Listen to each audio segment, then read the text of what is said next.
So somebody commented yesterday on a video of mine that I made where I talked about how KAP cured my depression, right? So I had a normal life. I was succeeding in a lot of things, but throughout my years, I had a lot of failures, right? And as the failures piled up and things were breaking down, I realized that I couldn't be how I am, that I needed to change, right? So I started to meditate, I started to do self-inquiry, I started to do all these spiritual practices, right? To become a better version of myself. Like, I wanted to become enlightened because I realized that the worldly things didn't make me happy, right? So I put myself in a very hard regimen and I isolated myself. So I was there for quite a long time. But then what happened was it all broke down. Like I started to get health issues. I became depleted because all of a sudden, like after having my Kundalini awakening, I found a life partner, and like I was deeply, madly in love for 2, 3, 4 years, where I would just give myself completely, and I felt alive. I thought like I can live through this person, right? So what I noticed was throughout all these years, I had done different practices. I had done death awareness, like being aware of your mortality for months, just to have that experience of what is really important. And what was important was the moment, the experience of everyday moment, of just the preciousness of this experience. So a lot of my ambitions dropped away then.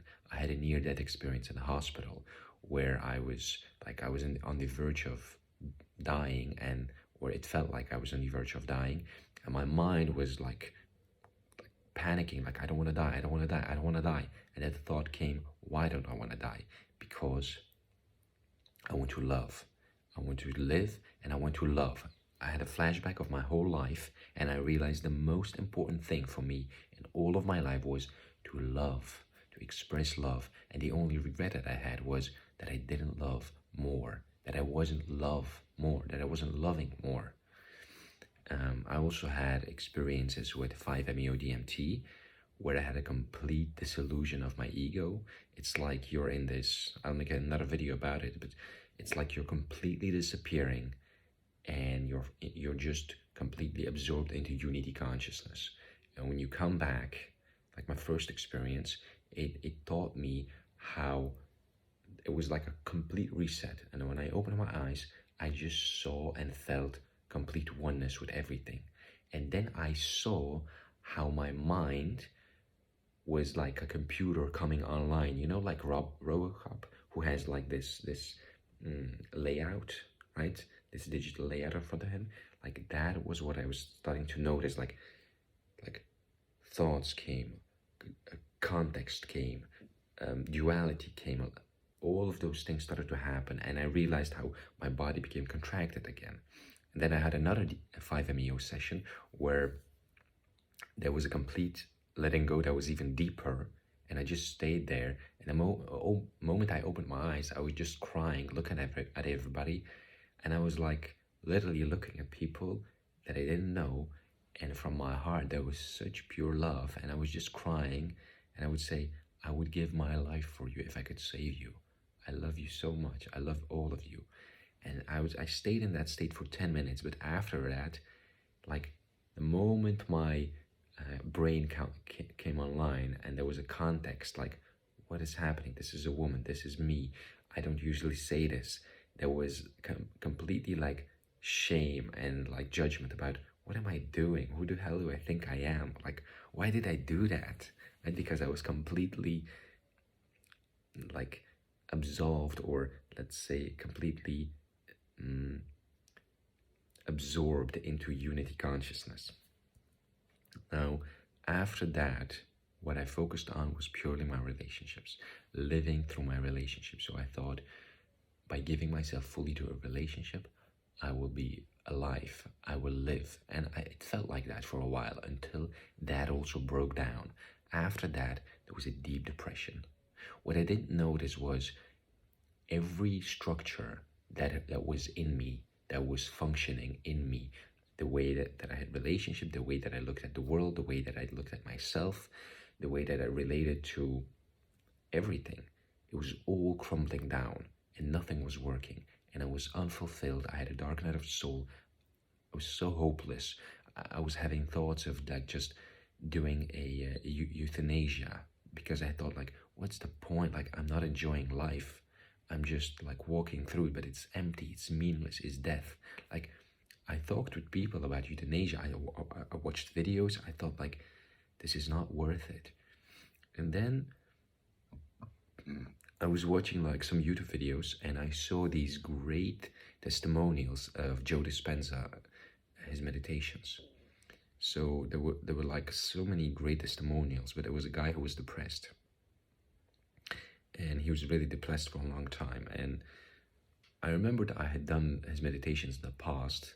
So I was like, okay, let's do this again. So I did a meditation of his. It's called Blessing of the Energy Centers. What you do is you balance all the chakras in your system so that the energy can flow. You harmonize them. You bless them for the greatest good.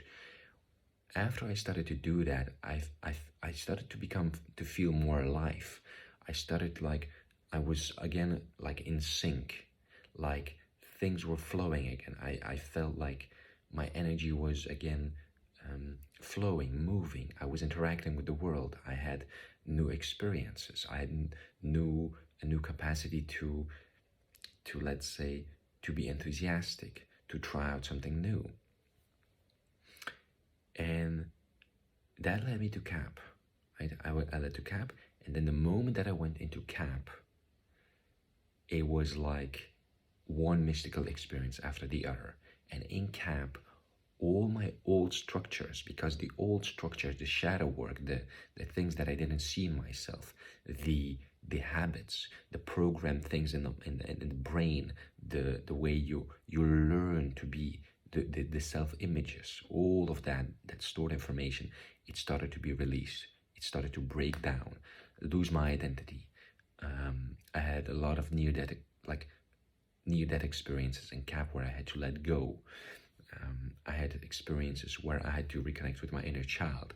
I had experiences where I had to heal my past traumas. I had experiences where I had to, there was like a healing of ancestry lines.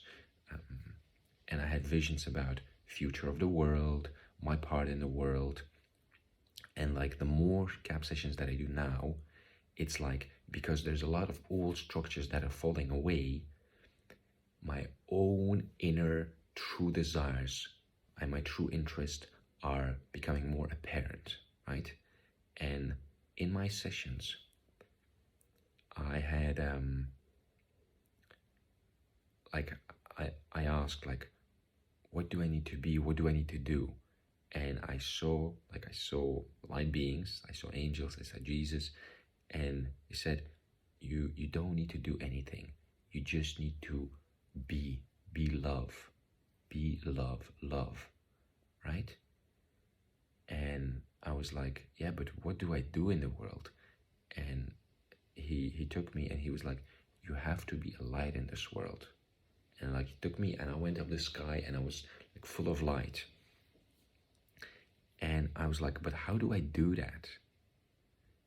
And he said, it's by letting go. It's by letting go of yourself that your true essence can shine. And then I remembered when I was reading a lot of mystics like Ramana Maharshi, Krishnamurti, Sadhguru, who else? I mean, so many mystics, different mystics. So what they said is, if you have a wish, a desire to change the world or to save the world, you will probably do more harm than good, right? Because you have to deal with yourself first, right?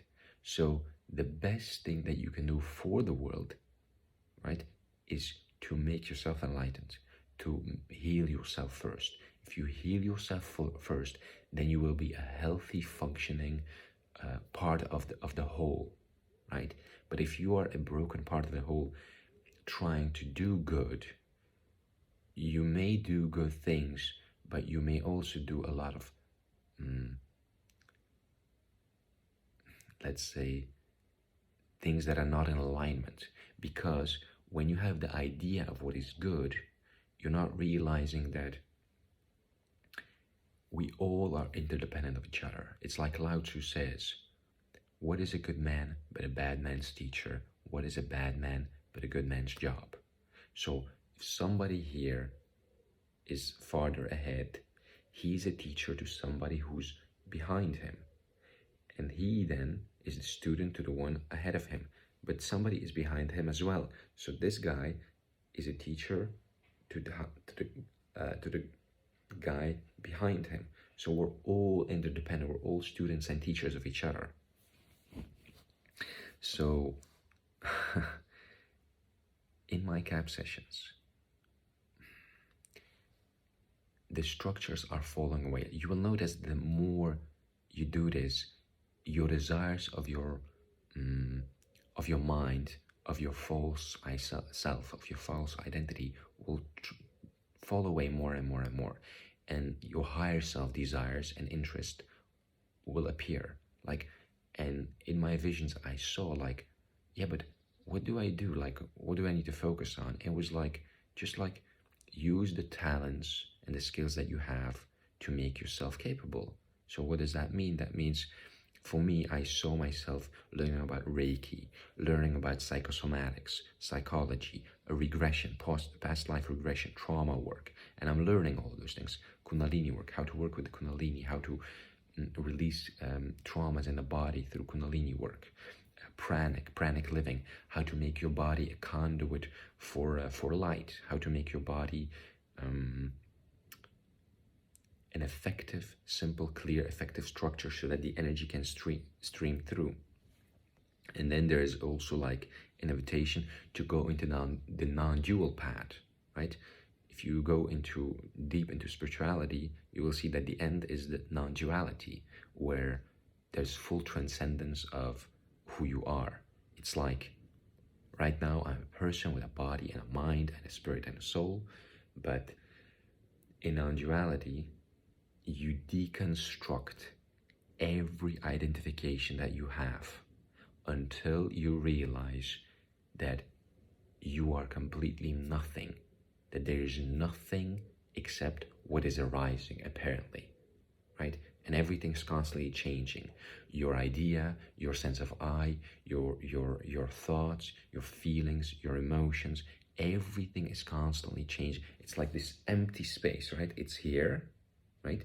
But it doesn't have the identity of empty space. It's just how we think about it. It's what the context we give it to it. But the empty space here, right?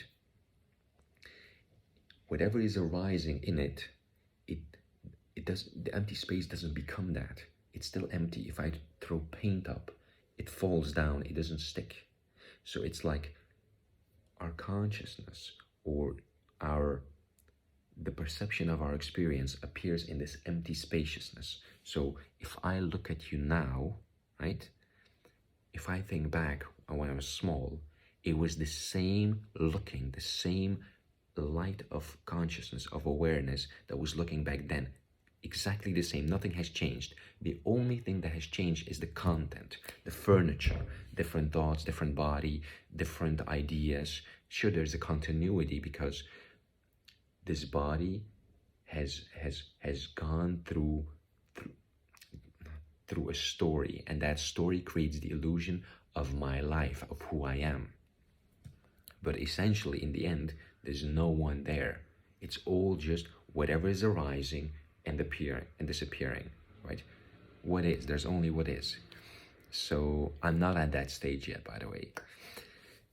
Anyway, so somebody commented, like, if I hear at the things that you have from your visions, it's like you have a messiah complex, like you want to save the world or be some kind of conduit to assist people and help people. You know, have no illusions. I am no savior. I'm not a special person. I know that I, as a person, cannot do anything for people. I have no special abilities. I have no special talents. I have no special connection or anything.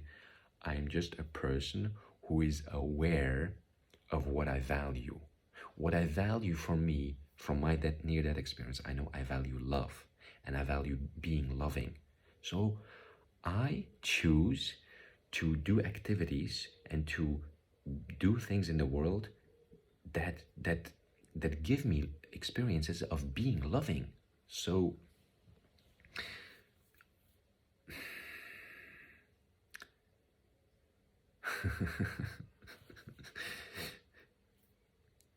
do I want to save the world? No, because I know I cannot, because the way people are set up is you can only help people who want to be helped. It means if people have the desire to change, to transform, they are open to have the experience of change and transformation, right?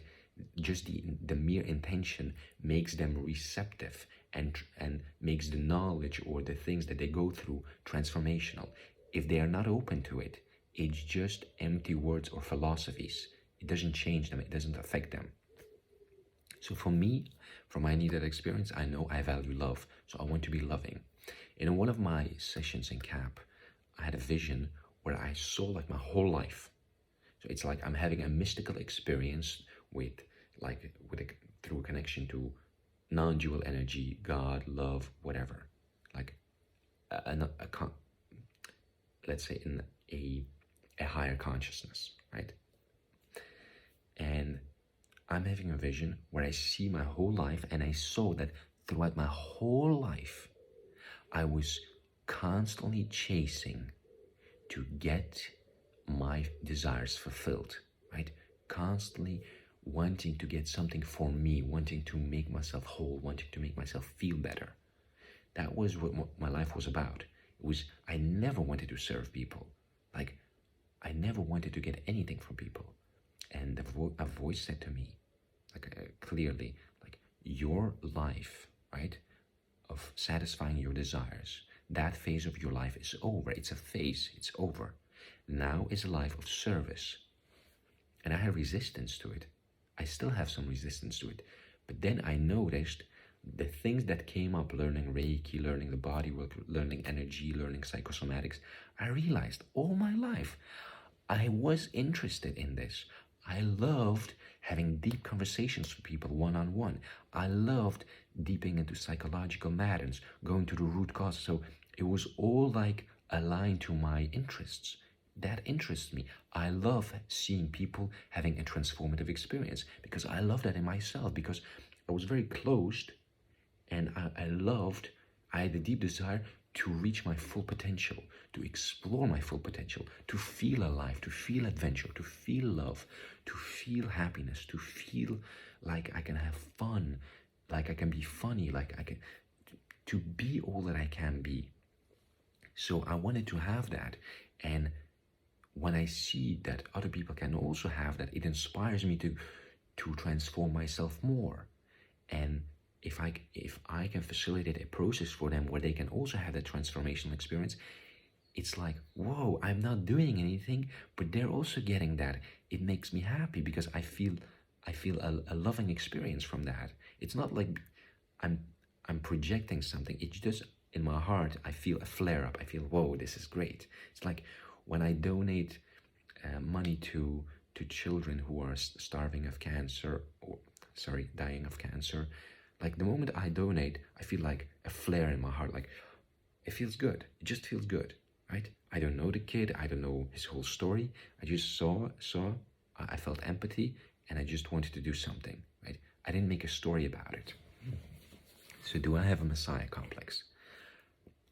I don't think so, because I have no illusions that I'm going to save the world, or I have a special mission to save the world. I know that there's a source, right? And we are all playing a part in the whole. All of us are interdependent, and we're all playing a part of this one whole, right? So somebody's gonna play this part, somebody can play this part, somebody's gonna play this part, somebody's gonna play this part. How do we usually make decisions in our lives, right? We follow our gut feeling. We listen to our experience. We have experiences. We go through experiences. We evaluate them. We judge. And accordingly, we make new decisions. We readjust, right? So I went through this. I didn't like it. So I'm not going to do that anymore. I'm going to do something else and try. Or maybe I like this. So I go further into it. And we follow our experience. And we listen to our experience. And that is our guidance. Sometimes we have intuitive flashes. Sometimes we have conversations with people and that inspire us. So, or we have empathetic experiences. Sometimes we have dreams, or we have these mystical experiences where we feel like we have a divine message coming to us, guiding us, like this is the path for you. And you don't believe in it, but when you go and you try doing these things, you realize your heart is in it, right? Because what I realized was, all my life, my heart was never in what I was doing. My head was leading me towards the achievements, towards happiness, towards being important. But my heart was never really in it. Now, whatever I'm doing, my heart is in it. Why? Because my heart is just open and I feel loving. I feel the community. I feel the connection with people. I feel that I am doing what was already innate in me.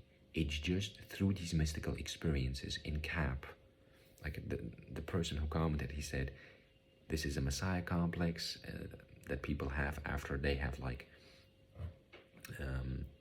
they have visions, and so they think like usually it's after drugs, they think that they're a savior, they're a special person. I'm not a special person.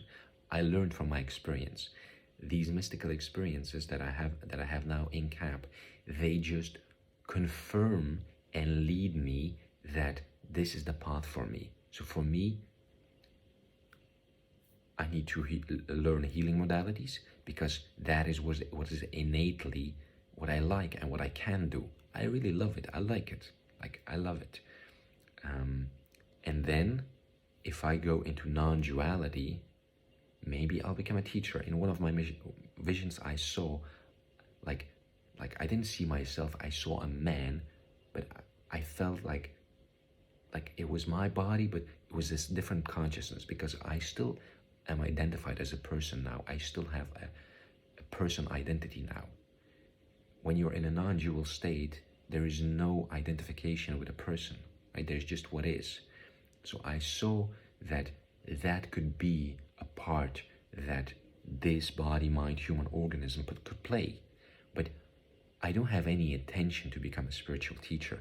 I don't have any desire or any wish to be like, yeah, this is what I'm gonna do. No, I get these visions, but I don't hold on to them. I don't think like this is the truth. This is a message from somewhere, from God, from the divine, from an angel that says this is what you need to do. No, it's like, okay, this is a message. And then intuitively I feel I'm gonna try some things out and feel, does it resonate with me? Does it feel aligned? Because you always have to confirm whatever you get, whatever message, if it aligns with you. And also, what are you getting out of it, right? Like, when I started to do Reiki or psychology work, I didn't think like, I'm doing this to serve God. I'm doing this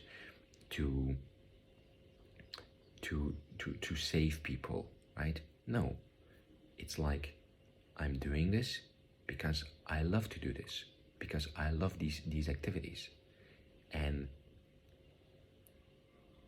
in my sessions, honestly, the more sessions that I did, the more that a devotion to God was apparently there.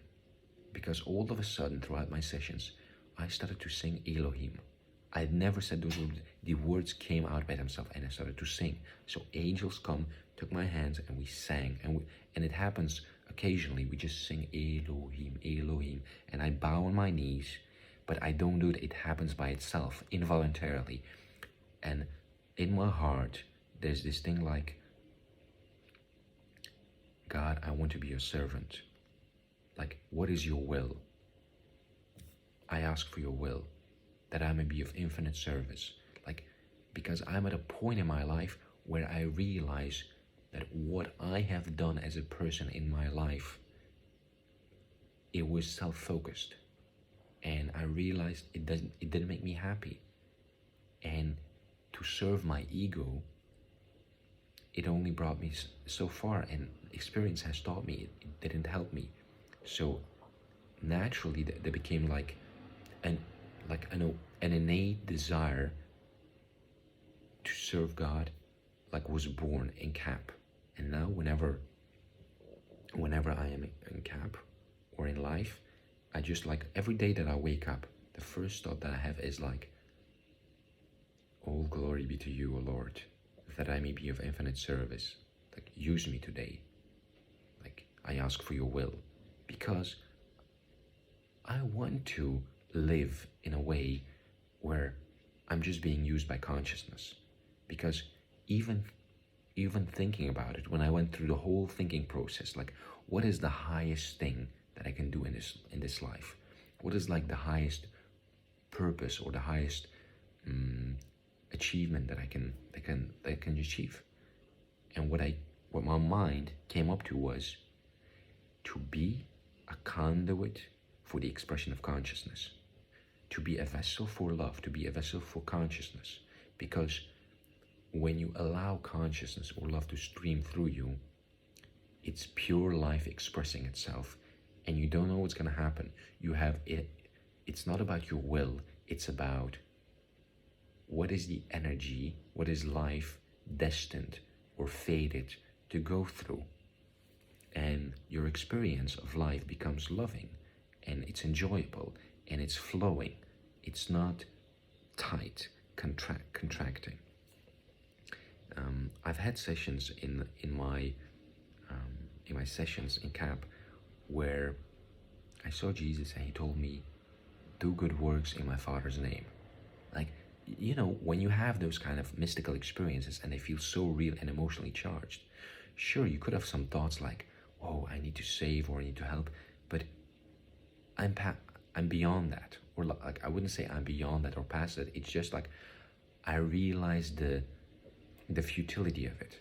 I realized that the only person that the only thing or the only person that I can help, the only thing that I can do is to be myself, to help myself, right? And if I help others, that's fine. If I don't help them, that's fine, because I have no obligation to help them. I have no way to help them. It's like, by being me fully, there are people who will see me and will resonate with me. When we resonate together, maybe there will be an interaction, an exchange. Maybe there will be a moment of transformation or recognition. But maybe not. But it doesn't matter, because I don't seek anything in it. I'm just playing my part. So for me, it's innate. But I have no illusions. I'm not saving the world. I'm not someone special. I don't have like special instructions to heal the world, to save the world, to bring peace to the world. No. I'm just fulfilling my innate desires. I love to have deep connection with people, to have transformation, to have healing, because when I was small, I had a lot of trauma. I was very closed off, very shy. I was very disconnected from life. So I went through the process of opening up, healing, going through that, and I loved that because it showed me my potential. So of course, if I've experienced for myself what it means, how it feels, how awesome it is, of course I wish others to have that experience as well. So these visions that I get, these mystical visions, they're more like guidance towards like, do this training, do this training, do this training, do this training, do this training, and raise your level of consciousness in this way, raise your level of consciousness in that way, because all those other mystical experiences where I feel bliss or love, or I sing devotion to God, they're more on an energetic level. It's like it happens on an astral level, on an energetic level, but it's all like internal, right? It's not like I'm gonna externalize that and behave as if something's here that's not here, right? I'm still here, present in this world. So do I have a messiah complex? I don't think so. But I may be wrong, but I don't think so. Thank you.